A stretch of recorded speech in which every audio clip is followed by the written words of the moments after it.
बच्चों आज हम लोग बात करेंगे, आज का हमारा टॉपिक है क्लास 10th में फिजिक्स में मैग्नीफिकेशन। प्रीवियस वीडियो हमारी थी साइन कन्वेंशन के ऊपर, उसी का नेक्स्ट टॉपिक है मैग्नीफिकेशन।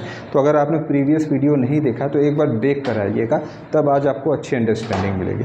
बात करते हैं मैग्नीफिकेशन के बारे में। देखिए मैग्नीफिकेशन को हम लोग दो रेशियो के आधार पर समझेंगे।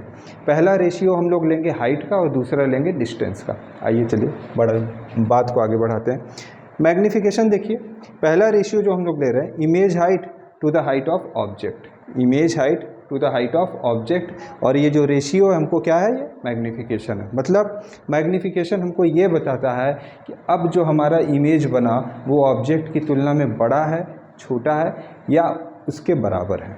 ठीक है, इमेज हमारा बड़ा भी हो सकता है, ऑब्जेक्ट से छोटा भी हो सकता है या उसके बराबर भी हो सकता है। आप लोग को याद होगा कनकेव मिरर में तीनों तरीके के इमेज बनते थे, छोटा भी बनता था, बड़ा भी बनता था और ऑब्जेक्ट के बराबर भी बनता था। लेकिन कन्वेक्स में क्या आप लोगों को याद है कि इमेज हमेशा ऑब्जेक्ट से छोटा बनता था, ना तो कभी बराबर बनता था ना तो बड़ा बनता था। देखिए इन सब सारी चीज़ों पे जब आपके टॉपिक क्लियर रहेंगे तभी आप लोगों को इस वीडियो में अच्छी अंडरस्टैंडिंग मिलेगी। तो आप लोग प्रीवियस वीडियो देख कर ही इस वीडियो में आए, तभी आप लोगों को मैग्नीफिकेशन का कॉन्सेप्ट अच्छे से समझ में आएगा। फिर आइए, बात हो गई मैग्नीफिकेशन हमको बता रहा है कि हमारा इमेज का साइज, इमेज का हाइट ऑब्जेक्ट से बड़ा होगा, छोटा होगा या बराबर होगा। कैसे? इस रेशियो से HI/HO। HI क्या है? Image height. HO क्या है? Object height. थोड़ी सी बात आगे बढ़ाते हैं और समझते हैं कि मैग्नीफिकेशन वर्चुअल इमेज के लिए क्या होता है और रियल इमेज के लिए क्या होता है। देखिए आप लोगों को अगर वर्चुअल इमेज याद हो, वर्चुअल इमेज कोई भी एक मिरर ले लीजिए, कोई भी ले लीजिए। वर्चुअल इमेज कब बनता था? वर्चुअल इमेज का मतलब होता है कि इमेज हमारा प्रिंसिपल एक्सिस के ऊपर बन रहा है। याद है आप लोगों को? रियल या इन्वर्टेड प्रिंसिपल एक्सिस के नीचे बनता है, जबकि वर्चुअल प्रिंसिपल एक्सिस के ऊपर बनता है। तो जब वर्चुअल इमेज प्रिंसिपल एक्सिस के ऊपर बनता है तो इसकी हाइट को मेज़र करने के लिए हम लोग प्रिंसिपल एक्सिस के ऊपर जाते हैं, वाई एक्सिस के पॉजिटिव डायरेक्शन में। प्रीवियस वीडियो में साइन कन्वेंशन में हम लोगों ने सारी बात की थी, तो एक बार इसीलिए मैंने आपसे रिक्वेस्ट की थी स्टार्टिंग में कि अगर नहीं देखा है तो उस वीडियो को ज़रूर देख के आइएगा। तो वर्चुअल इमेज मतलब हाइट को नापने के लिए प्रिंसिपल एक्सिस के ऊपर जा रहे हैं, और ऊपर जा रहे हैं तो हाइट हो गया हमारा पॉजिटिव। तो देखिए फॉर वर्चुअल इमेज HI हो गया पॉजिटिव, और HO तो ऑलवेज पॉजिटिव होता है, क्योंकि कोई भी मिरर हो, ऑब्जेक्ट को हमेशा हम लोग प्रिंसिपल एक्सिस के ऊपर रखते हैं, और ऊपर रखते हैं तो उसको मेज़र करने के लिए प्रिंसिपल एक्सिस के ऊपर जाएंगे, और ऊपर जाने का मतलब है वाई एक्सिस के पॉजिटिव डायरेक्शन में, which is a positive direction. चलिए, तो वर्चुअल इमेज के लिए HI भी पॉजिटिव, HO भी पॉजिटिव। इसका मतलब कि M जब हम लोग निकाल रहे हैं तो होता है HI/HO। HI भी पॉजिटिव, HO भी पॉजिटिव। कुछ भी आप यहाँ पे नंबर रखेंगे और इनको सॉल्व करेंगे तो अल्टीमेटली हमको पॉजिटिव ही मिलेगा। कैसे? देख सकते हैं।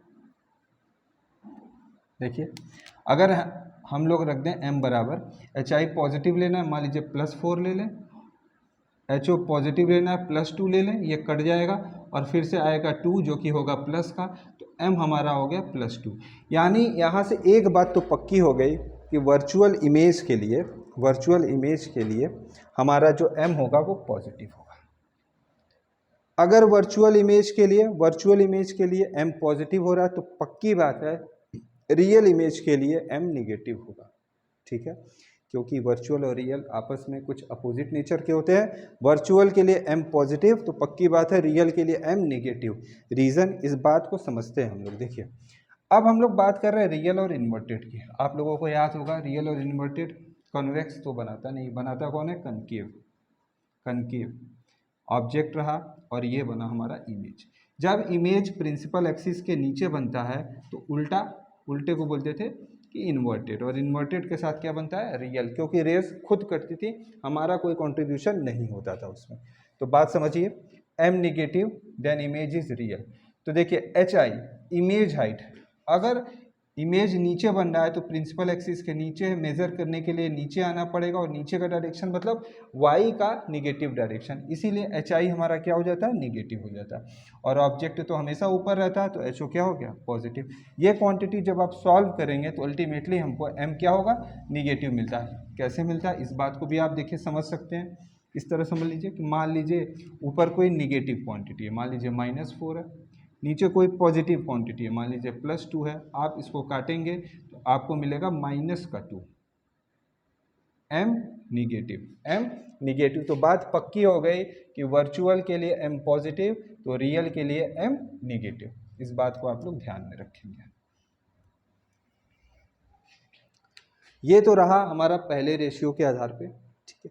देखते हैं दूसरा रेशियो। दूसरा रेशियो क्या बताता है? दूसरा रेशियो बताता है डिस्टेंस के आधार पे, मतलब इमेज का distance to the distance of object, मतलब v/u माइनस साइन के साथ। देखिए, magnification produced by a mirror is equal to the ratio of image distance to the object distance.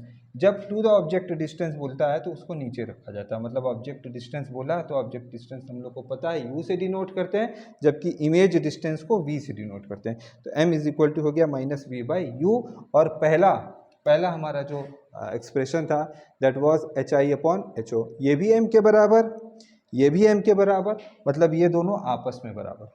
देख लीजिए, m बराबर अगर बात हो रही है -v/u की, m बराबर बात हो रही है अगर hi/ho की, तो ये दोनों m के बराबर हैं, इसलिए ये सब आपस में बराबर होगा। यही चीज़ मैंने यहाँ पे लिख दिया।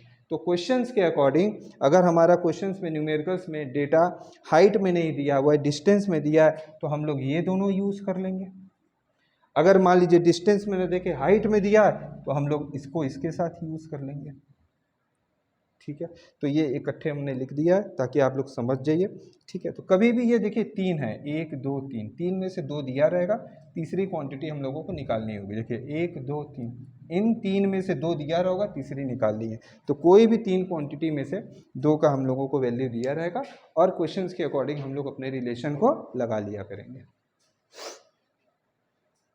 देखिए, बात आगे बढ़ाया जाता है और समझा जाता है कि मैग्नीफिकेशन कन्वेक्स मिरर और कनकेव मिरर के लिए क्या क्या होता है। अभी तक हम लोगों ने जो बात समझी वो बात समझी थी मैग्नीफिकेशन को 2 रेशियो के आधार पे, हाइट के आधार पे और डिस्टेंस के आधार पे, और फिर उन दोनों को इवेंचुअली हम दोनों ने क्या कर दिया था, मिक्स कर दिया था। अब हम लोग क्या करने जा रहे हैं, अब हम लोग समझने जा रहे हैं कि मैग्नीफिकेशन कन्वेक्स मिरर का क्या होता है, पॉजिटिव होता है कि निगेटिव होता है, और कनकेव मिरर का क्या होता है, पॉजिटिव होता है कि निगेटिव होता है। बात शुरुआत करते हैं कन्वेक्स मिरर की। तो आप लोग कुछ बातें रिकॉल कर लीजिए। कन्वेक्स मिरर मतलब इमेज का फॉर्मेशन हमेशा कहाँ होता था, मिरर के बिहाइंड होता था। इमेज हमेशा ऑब्जेक्ट से छोटा बनता था, और इमेज हमेशा अपराइट बनता था, सीधा बनता था, वर्चुअल या अपराइट बनता था। कन्वेक्स मिरर कभी भी इमेज को रियल या इन्वर्टेड नहीं बनाता है, एक ही तरह का इमेज फॉर्मेशन करता है, that is virtual and erect, और ऑब्जेक्ट से छोटा बनाता था। इस बात को आप लोग ध्यान रखेंगे। अब बात आगे बढ़ाते हैं। तो convex mirror always forms virtual image, बात हो गई। कन्वेक्स मिरर वर्चुअल इमेज बनाता है, और यहाँ पे जो बात हुई थी कि वर्चुअल के लिए हमारा m पॉजिटिव होता है, वर्चुअल के लिए m पॉजिटिव होता है, और कन्वेक्स बना रहा है वर्चुअल, इसका मतलब कन्वेक्स के लिए m हो गया पॉजिटिव। गौर करिए, अभी हम लोग की बात हुई थी वर्चुअल के लिए m पॉजिटिव होता है, और कन्वेक्स हमेशा बनाता है वर्चुअल, इसका मतलब कन्वेक्स के लिए m क्या हो गया, हमारा पॉजिटिव हो गया, ठीक है। थोड़ी सी बात और आगे बढ़ाया जाता है, देखा जाता है। दूसरी बात ये बोल रहा है कि कन्वेक्स मिरर के लिए m हमेशा 1 से कम होता है। सही बात है। देखिए, आप लोगों को अभी मैंने याद दिलाया था, कन्वेक्स मिरर हमेशा इमेज को ऑब्जेक्ट की तुलना में छोटा बनाता है, हाईली डिमिनिश्ड बनाता है, कभी भी ना तो इक्वल साइज का बनाता है, ना तो कभी बड़ा बनाता है, ठीक है। तो जब इमेज बन रहा है छोटा तो m है <1। एक एग्जाम्पल से समझते हैं। देखिए, इस बात को एक एग्जाम्पल से समझते हैं, क्या हो रहा होगा। m <1, इसको हम लोग समझने जा रहे हैं, ठीक है। फॉर्मूला होता है m बराबर hi/ho। एक एग्जाम्पल लिया, एग्जाम्पल इस तरीके का लिया कि m को हमको लेना है 1 से कम, तो हम लोग m मान लिए 0.5 1 से कम होता है, m मान लिए 0.5, तब हमारा एक्सप्रेशन क्या हो जाएगा, m की जगह रख दी 0.5 is equal to hi/ho, 0.5 is equal to hi/ho। देख लीजिए, 0.5 इज इक्वल टू hi/ho होगा, क्रॉस मल्टीप्लीकेशन, h हो जाएगा 0.5 के पास, और कुछ इस तरीके का इक्वेशन बनेगा। देखिए, 0.5 इंटू h हो गया, यहाँ पे डिवीजन का साइड चेंज होता है तो मल्टीप्लाई में होता है, 0.5 इंटू h मल्टीप्लाई में आ गया, इज इक्वल टू hi। देखिए, इसको कैसे पढ़ा जाता है, इमेज का हाइट ऑब्जेक्ट के हाइट का आधा हो गया, 0.5 मतलब 1/2 हाफ हो गया। इमेज का हाइट ऑब्जेक्ट का हाइट का हाफ हो गया, इमेज का हाइट ऑब्जेक्ट का हाइट का हाफ हो गया, मतलब इमेज का हाइट हाफ हो गया, इमेज का हाइट घट गया। देखिए मीन्स स्मॉलर इमेज। ठीक है, उसी तरह अगर हम मान लें कि m इज ग्रेटर देन 1 है, m अगर छोटा था तो इमेज छोटा बन रहा था, m अगर 1 से बड़ा है तो इमेज बड़ा बनेगा। एक एग्जांपल से समझते हैं। m अगर 1 से बड़ा है तो मान लिया m बराबर 2, 1 से बड़ी क्वांटिटी ले ली, m बराबर 2, इसी फॉर्मूले में रख लिया। अब जब पहले 0.5 लिया था 0.5 का मल्टीप्लाई हो रहा था, अब 2 लिए हैं तो 2 का मल्टीप्लाई हो गया। और एक्सप्रेशन को कैसे पढ़ेंगे, इमेज का हाइट ऑब्जेक्ट के हाइट का ट्वाइस हो गया, इमेज का हाइट ऑब्जेक्ट का हाइट का ट्वाइस हो गया, मतलब दुगना हो गया। इमेज का हाइट दुगना हो गया, इमेज का हाइट बढ़ गया। m छोटा 1 से तो इमेज हमारा छोटा, m बड़ा 1 से तो इमेज हमारा बड़ा। ठीक है, इस चीज़ को आप लोग ध्यान रखेंगे।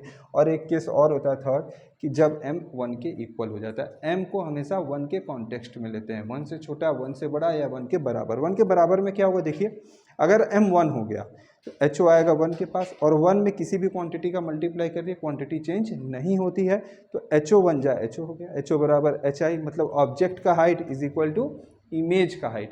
जितना बड़ा आपने ऑब्जेक्ट रखा था उतना ही बड़ा आपका इमेज बन गया। इसका मतलब m बराबर 1, मैग्निफिकेशन 1। दो तीन बातें हम लोगों ने समझी, फिर से समअप कर लीजिए। मैग्निफिकेशन क्या होता है, दो तरीके का रेशियो होता है। एक रेशियो लिया हाइट्स का, height of object to the height of image upon height of object. ठीक है, माफ करिएगा। और इसको फिर किस तरीके से हम लोगों ने बढ़ाया, इसको बढ़ाया वर्चुअल और रियल के आधार पे, कि जब वर्चुअल होगा तब एच आई क्या होगा और जब रियल होगा तब एच आई क्या होगा। तो जब वर्चुअल था तो एच आई हमारा पॉजिटिव बना था, और जब रियल था तो एच आई हमारा निगेटिव बना था। ये सारी बातें बताई थी। फिर हम लोगों ने बात किया था कि वर्चुअल इमेज, कॉन्वेक्स हमेशा वर्चुअल इमेज बनाता है, और वर्चुअल में m पॉजिटिव होता है, तो कॉन्वेक्स के लिए m भी क्या हो गया, positive. m for convex mirror is always positive. तो कॉन्वेक्स के लिए m, दो बातें यहाँ हम लोग डिसाइड कर चुके हैं। पहली कि m पॉजिटिव होगा, और दूसरा m 1 से छोटा होगा। क्यों, क्योंकि इमेज छोटी बनती है। एग्जाम्पल से समझ लिए। और ये भी बात समझ लीजिए कि m 1 से बड़ा तो इमेज बना बड़ा। ठीक है, m 1 के बराबर तो इमेज ऑब्जेक्ट के बराबर, और m 1 से छोटा तो इमेज ऑब्जेक्ट से छोटा। बात करते हैं कनकेव मिरर के बारे में। कनकेव मिरर में हम लोगों को ये पता है बच्चों, आप लोगों ने देखा होगा और पढ़ा भी था, मैंने वीडियो में आप लोगों से डिस्कशन किया था कि कनकेव मिरर तीनों तरीके के इमेज बनाता है, बड़ा इमेज, छोटा इमेज और बराबर इमेज ऑब्जेक्ट के कंपैरिजन में। इसका मतलब कॉन्केव मिरर में m 1 से बड़ा भी होगा, छोटा भी होगा और बराबर भी होगा, इन तीनों के आधार पे। ठीक है, इसका मतलब अगर हमने कॉन्वेक्स के लिए m को फिक्स कर दिया, कॉन्केव के लिए m को फिक्स नहीं कर सकते। कॉन्वेक्स के लिए हमने m को कैसे फिक्स कर दिया, कॉन्वेक्स के लिए हमने m को फिक्स कर दिया कि m होगा पॉजिटिव, m होगा पॉजिटिव। और क्या फिक्स कर दिया, m होगा 1 से छोटा। लेकिन कनकेव के लिए हम लोग m को फिक्स नहीं कर सकते कि छोटा होगा, ये छोटा भी हो सकता है, बड़ा भी हो सकता है और 1 के बराबर भी हो सकता है, क्योंकि कनकेव तीनों तरह के इमेज बनाता है, बड़ा इमेज, छोटा इमेज और ऑब्जेक्ट के बराबर का इमेज। आगे बात बढ़ाते हैं अपने मिरर फॉर्मूला की। मिरर फॉर्मूला क्या होता है, ये एक तरीके का रिलेशन होता है। रिलेशन होता है वी यू और एफ में। वी क्या होता है, इमेज डिस्टेंस कहाँ से लेते हैं, पोल से। ऑब्जेक्ट डिस्टेंस यू कहाँ से लेते हैं, पोल से। फोकल लेंथ, पोल से फोकस की दूरी। ठीक है, और बात हुई थी कनकेव के लिए निगेटिव होती है और कन्वेक्स के लिए पॉजिटिव। प्रीवियस वीडियो में सारी बात किए थे। रिलेशन क्या होता है, 1/f is equal to 1/v plus 1/। एक चीज़ और हम लोग जाते हैं, जो फोकस होता है वो रेडियस ऑफ कर्वेचर का हाफ होता है। देखिए आप लोगों को मैंने बताया था, अगर ये कनकेव मिरर है, यहाँ पे कहीं इसका फोकस होता है और यहाँ पे कहीं सेंटर ऑफ कर्वेचर होता है, ये होता है पोल। और ये अगर पूरी डिस्टेंस r होती है तो ये डिस्टेंस r/2 और ये डिस्टेंस r/2। रिकॉल करिए, मैंने बताया था फोकस जो होता है पोल और सेंटर ऑफ कर्वेचर का मिड पॉइंट होता है। इसका मतलब फोकस जो होता है पोल और सेंटर ऑफ कर्वेचर से मिलने वाली लेंथ को हाफ कर देता है। अगर ये r है तो ये r/2 है, ये r/2। इसका मतलब f क्या होता है, फोकल लेंथ क्या हो गई, फोकल लेंथ हो गई f is equal to r/2। यही बात लिखी है और इसको हम लोग यूज़ करेंगे। देखिए जहाँ f है वहाँ उठा के रख दिया r/2, तो 1/f था तो 1 हो गया r/2। रेसिप्रोकल हुआ, 2 गया ऊपर तो हो गया 2/r इज इक्वल टू, मतलब एक तो मेन इक्वेशन ये हो गया मिरर का और दूसरा हो गया ये। ठीक है बच्चों, तो जब न्यूमेरिकल्स हम लोग करेंगे और न्यूमेरिकल्स में अगर हम लोगों को फोकल लेंथ संबंधी अगर डेटा दिया होगा तो इसको यूज़ करेंगे, रेडियस ऑफ कर्वेचर संबंधी डेटा दिया होगा तो इसको यूज़ कर लेंगे। ये दोनों ही हमारे मिरर इक्वेशन है जो हम लोगों को आगे आने वाले न्यूमेरिकल्स में काम आएंगे। तो ये थी आज की वीडियो मैग्नीफिकेशन और मिरर फॉर्मूला के ऊपर। अगर आप लोग इसको समझना चाहते हैं तो अच्छे से एक बार साइन कन्वेंशन वाली वीडियो देख के तभी आइएगा, ठीक है। और डाउट होता है तो आप लोग इसको थोड़ा सा पीछे करके देख सकते हैं। मैं वीडियो की लेंथ छोटी रखने के लिए थोड़ा स्पीड से बोलता हूँ, ठीक है। मिलते हैं नेक्स्ट वीडियो में।